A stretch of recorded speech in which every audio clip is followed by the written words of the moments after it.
From the NWTV studios on the campus of Northwestern Oklahoma State University, this is 7 News. Hello, and thank you for choosing NWTV today. I'm Megan Spray. And I'm Jaxie Cloud. Here's a look at this week's top headlines. The Lady Rangers recently made history.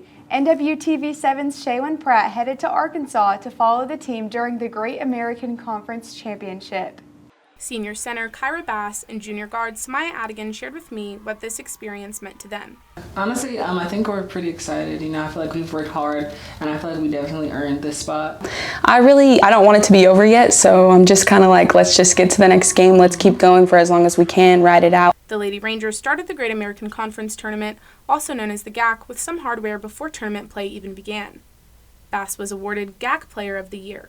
I put in a lot of work over the summer. I was in the gym at 5 a.m. in the morning. I had weights, workouts at 9 a.m. and then I had to work after that. So I was just really dedicated, and I had a goal that I wanted to get this year, and I achieved it. And I just am really, really proud of my hard work. It's definitely a long journey, especially coming from JUCO, then going to a D2 four-year school.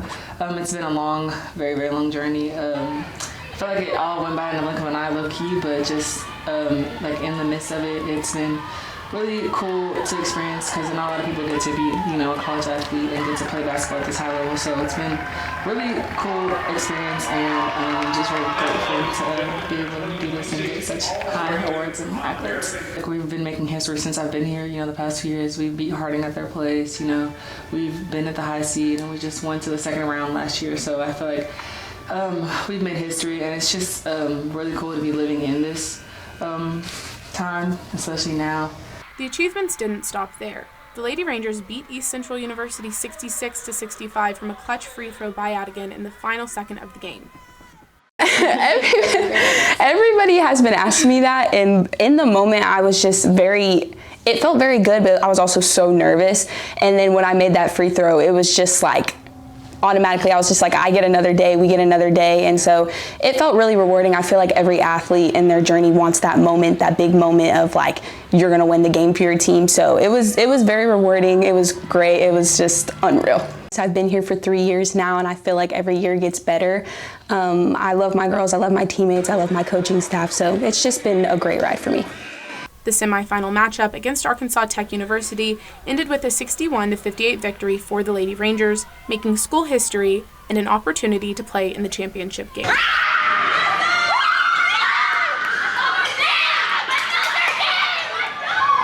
On Sunday, the Lady Rangers took on Southeastern Oklahoma State University. The Rangers weathered the Savage Storm to a 71-64 victory and the title of Great American Conference Champion. This is the first conference championship in the program history since joining the GAC. Yeah! Yeah! 2026 Great American Conference Women's Basketball Tournament Champion and recipient of the program's first ever NCAA.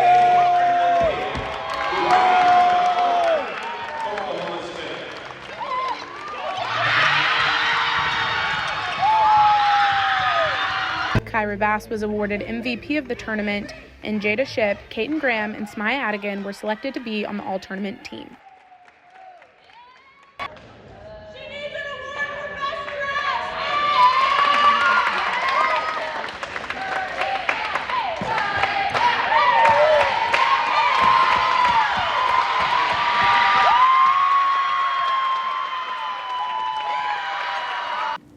The Lady Rangers are headed to the NCAA Division II Women's Basketball Championship.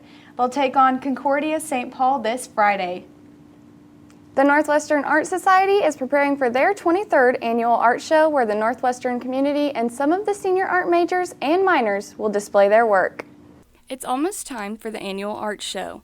I had a chance to talk to senior psychology major and art minor, Macy Eads, about the motivation behind her work. So I have been doing art since I was very young, and I've always loved to do it in an unconventional type of way. So I like to use like finger painting and a whole bunch of stuff like that instead of. So for this art show, I focused more on that side of it, focusing on my passions and what I love. So what inspired my art pieces was my faith in Christ, and just my belief in God and how He works through us. So using different Bible verses and different scripture references, I've just based paintings and different other stuff off of that, using different mediums and just styles like that. Eads has created several pieces of art. She says she will have a cardboard vending machine, and throughout the week of the show, people will be able to stop by and use the vending machine for a free print. Thomas Cornell is the assistant professor of visual arts, and he says this is a special group. This will be the first group that will have had both Professor Poindexter and I do all the art courses with them.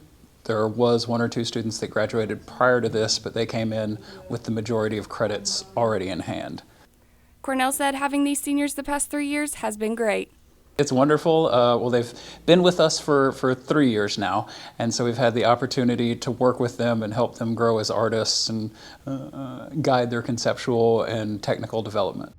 Eads is grateful for the impact art has had on her. It's brightened my just soul, I think, because I'm getting to focus more on what I want to, and that helps because I can bring God into it, and that just lights me up. The Art Society Spring Art Show will be held March 13th through the 31st in the J.W. Martin Library. Following spring break, there will be a display of the art minors' capstones in Galleria Sophia and Jesse Dunn. In the final 3 weeks of the semester, all art majors will present their senior capstones. Students and community members recently had the opportunity to participate in an interactive simulation experience that brings awareness to underserved communities. This event took around 80 students through some struggles that people going through poverty face. Some of these struggles include finding childcare, paying rent and utilities, with some even ending up behind bars. We have a lot of nursing students here, but we have a lot of others as well. And I think that this simulation produces a lot of empathy for the underserved populations that they're going to meet when they go off onto their careers. And so it's really important that the nursing department came to this, and I think we have about 30 participants from that department alone, and several are getting ready to graduate and go work with these populations in their future. At the end of the event, the participants gathered in a large circle and gave one word to describe how they felt. All over the place. Overwhelmed. Helpless. Anxiety. Stress. Some of them are very stressed out right now. You can see people running from place to place, and some it's triggered a little bit, and it's made them very upset, and it stresses them out. And for good reason, because people living in poverty aren't always happy and stress-free. So these participants are really getting to understand a little bit about what it might be like and creating empathy as they go. Organizers hope the simulation helps students walk away with a deeper understanding of poverty and the difficult decisions many families must make every day. This past weekend, it was time to spring forward an hour and enter into daylight saving time. We asked several Northwestern students how they feel about the time change. So whenever the clocks got changed, I wasn't paying attention, and I had no idea that it was happening that night, and so I woke up in the morning and almost thought I was super duper late to class. It's kind of just meh. It makes me lose an hour's sleep, but that's the worst thing about it. It's definitely made me more tired, not so much today, but on Sunday, maybe waking up for church a little harder, but that's about it. Spring break is right around the corner for Northwestern students and staff, and many are already dreaming about how they would spend their time off. We asked members of the campus community what their dream spring break would look like. My dream spring break is exactly what I'm going to do, which is lay around all day in my pajamas, not put pants on, and cuddle with my 5 cats. And then I'm also going to get a scalp massage. So a little bit of pamper, a little bit of cuddles, and seeing absolutely 0 students. I love y'all very much, but I also can't wait to not see your faces for a week. I would like to go to Europe and try all the pastries and foods there and to explore. My ideal spring break is going to Bora Bora and getting a good tan and probably sipping on pina coladas. My dream spring break would probably be to go to the Bahamas because I'm going there at the end of July. So if I could push that trip up to spring break, that would be ideal. My ideal spring break would be somewhere sunny and warm, preferably on the beach. I would want to get a tan.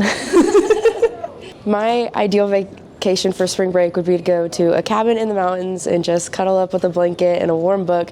But instead, I'm going to Hawaii, which I guess is pretty cool too. I think my ideal spring break vacation would be to go to Kyoto, Japan.